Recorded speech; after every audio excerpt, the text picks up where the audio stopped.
Voilà, le thème est bien posé. On vous propose tout de suite 2 témoignages liés au handicap. On commence avec Monique et Hilaire, 2 personnes non-voyantes que nous avons rencontrées à Nantes. Elles nous ont appris comment écrire en braille. Hilaire et Monique ont également gentiment répondu à nos questions. Pourriez-vous vous présenter en quelques mots ? Alors moi je m'appelle Hilaire, je fais partie de l'association Valentin Huy et je suis non-voyant. Je suis bénévole à l'association. Moi je m'appelle Monique, je suis non-voyante depuis l'âge de 16 ans suite à une rétinite pigmentaire et je fais partie aussi de l'association Valentin Huy. Pourquoi M. Braille a-t-il inventé le braille ? Eh bien parce que quand... Ça, il y a à peu près 200 ans, il avait 7-8 ans, il a perdu la vue et c'était quelqu'un qui était très très débrouillard de ses mains et il a voulu apprendre à lire. C'est ce que j'avais dit un peu tout à l'heure, il a voulu apprendre à lire. Alors au départ, il avait fait des lettres en relief et avec des bouts de planche, des bouts de bois, enfin bon, et il a vu que c'était trop conséquent, trop important. Alors c'est pour ça qu'après, le braille est inventé. Par points, c'était bien plus facile et moins encombrant. Et à ce moment-là, à cette époque, il n'existait pas non plus de livres en relief, quoi. Alors c'est pour ça que le braille est inventé. Les malvoyants ou les non-voyants sont-ils accompagnés au quotidien ? Pas toujours, hein. Des fois on est accompagné, des fois non. Ça dépend de l'autonomie du malvoyant et du non-voyant. Moi personnellement, je sais que j'essaie de faire beaucoup de choses toute seule. C'est pas toujours facile, mais enfin bon, il y a aussi la volonté.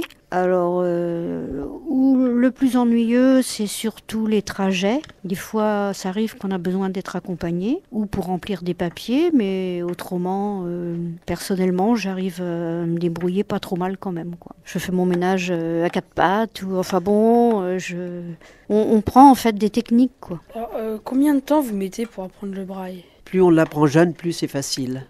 C'est comme la lecture d'un petit enfant, hein. Plus il va apprendre à lire jeune, plus ça sera facile. Ou apprendre une langue, si un tout petit apprend l'anglais tout petit, ce sera plus facile qu'à 15-16 ans. Hein. Alors plus on l'apprend jeune, plus c'est facile, quoi. Et le toucher se développe beaucoup plus étant jeune aussi que les personnes âgées aujourd'hui qui veulent apprendre. C'est très difficile, souvent elles n'ont pas le toucher, quoi. Les non-voyants ou malvoyants sont-ils davantage victimes de discrimination ? Non. Non, pourquoi pas. Je vois pas. Tout dépend comment on aborde aussi la société. Il y en a peut-être qui le recherchent aussi. Alors, il y a tout ça. Nous, on n'a pas à se plaindre. Hein. Du moment qu'on est sociable un peu partout, on passe partout. Hein.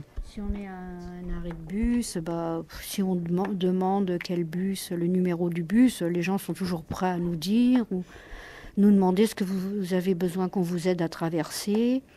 Alors des fois, si on arrive à se débrouiller, on dit non, je vous remercie, ou des fois on dit oui, ou ça dépend, quoi. Moi, en principe, ça se passe très bien. Alors, si vous étiez président ou présidente de la République, quelles seraient les améliorations à faire pour aider les malvoyants ou non-voyants ? Je me présente pas, hein. Oui, je me présente pas. Hein. Non, il y a plein de choses à faire, c'est certain, mais ça peut pas être parfait. Hein.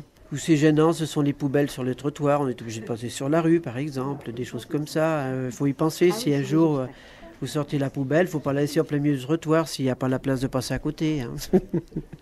Faut toujours être vigilant, en fait. Faut toujours avoir le cerveau. Faut être concentré tout le temps.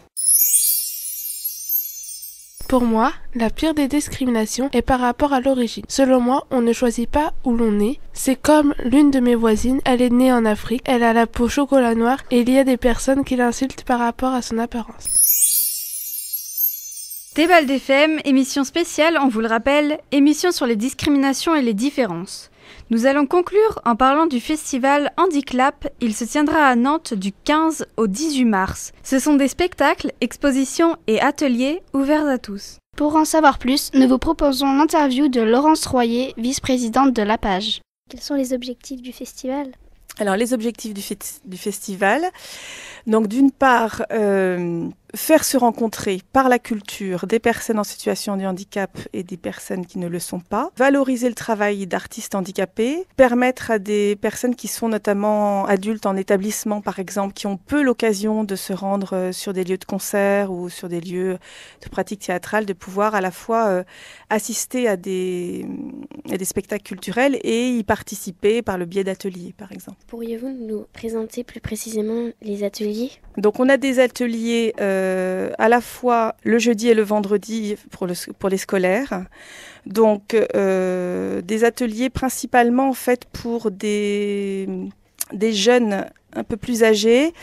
4 types d'activités, soit avec un DJ, donc s'initier aux pratiques du mixage, avec un jongleur, s'initier évidemment au jonglage, et puis aussi un atelier graphe, ainsi que des ateliers. Alors, un atelier aérien où là, on pourra travailler l'art du drapé. Alors, j'en dis pas plus, sachant que ce qui est intéressant aussi dans cet atelier, c'est qu'il est accessible à tout jeune à mobilité réduite, y compris donc en fauteuil roulant. Et puis, on aura aussi parallèlement, le jeudi après-midi, un atelier dessin à la Maison des Hommes et des Techniques. Avez-vous l'impression que les discriminations envers les handicapés ont augmenté ou baissé ? Alors, je pense qu'on est quand même dans un monde plus ouvert où les discriminations diminuent. Il n'empêche qu'entre grâce aux lois qui ont été mises en place, grâce à l'action des associations, grâce à l'action des pouvoirs publics, il n'empêche que même si aujourd'hui on considère que toute personne doit avoir les mêmes droits, concrètement les choses ne sont pas si simples. On le voit par exemple dans les entreprises où il y a l'obligation d'embauche de personnes en situation de handicap. Il n'empêche que les personnes les plus handicapées ont toujours autant de mal à trouver leur place dans la société. Il n'empêche que même si tous les lieux publics doivent être mis en accessibilité d'ici 2015, je ne suis pas sûre qu'on arrive à tenir le pari et que beaucoup de lieux ne sont pas encore accessibles. Et puis souvent, on entend l'accessibilité uniquement du point de vue de la déficience motrice. Donc effectivement, on va installer des rampes, des ascenseurs. Mais le handicap, ce n'est pas seulement la déficience motrice, ça peut être aussi la déficience auditive, visuelle, les difficultés d'accès de compréhension des informations. Donc on a encore du travail à faire en matière d'accessibilité. Je pense qu'on progresse, mais les choses ne sont pas encore si faciles. Moi, je travaille aussi dans un établissement scolaire qui accueille 10 jeunes dans le cadre d'une unité locale d'inclusion scolaire. On voit que même s'il n'y a pas véritablement de réaction de rejet de leurs camarades, ils ont beaucoup de mal à établir des contacts avec les autres jeunes du collège. Et ce festival aura lieu devant le Maillet-Brézé à Nantes. Retrouvez le programme sur internet www.handiclap.fr. Une discrimination est un acte de différence. Elle rentre dans des critères et des domaines. Selon moi, la pire des discriminations est lorsqu'on rejette une personne et pas d'autre pour des critères insensés. Une discrimination est un acte qui différencie une personne d'une autre. Cette discrimination doit rentrer dans des critères et des domaines. Elles sont généralement difficiles à prouver devant la loi. Pour moi, la pire des discriminations est celle de la couleur de peau. Personne ne peut choisir sa couleur de peau et chacun devrait être fier de sa nationalité d'origine. Pour moi, une discrimination, c'est appuyer une différence entre deux personnes. À mon avis, la pire discrimination est celle faite aux malades ou aux personnes en situation de handicap, parce que je pense que ces personnes ont déjà assez de désavantages. De plus, ces personnes sont plus fragiles et ont moins de moyens pour se défendre. Et les discriminer, c'est donc abuser de leur faiblesse. Voilà, merci de nous avoir écoutés. Tout de suite, on se quitte avec le bêtisier de Tébald FM. Salut Tébald FM, on pourrait poursuivre cette émission. Place maintenant aux... Marie nous a proposé un cultionary. Des apprentis journalistes de... j'arrive plus à lire. Premier candidat va... Alors Marine, déjà, quels sont... Écoutez ce micro-trottoir réalisé au marché de Talensac. Écoutez ce micro... Écoutez ce micro... Écoutez ce micro...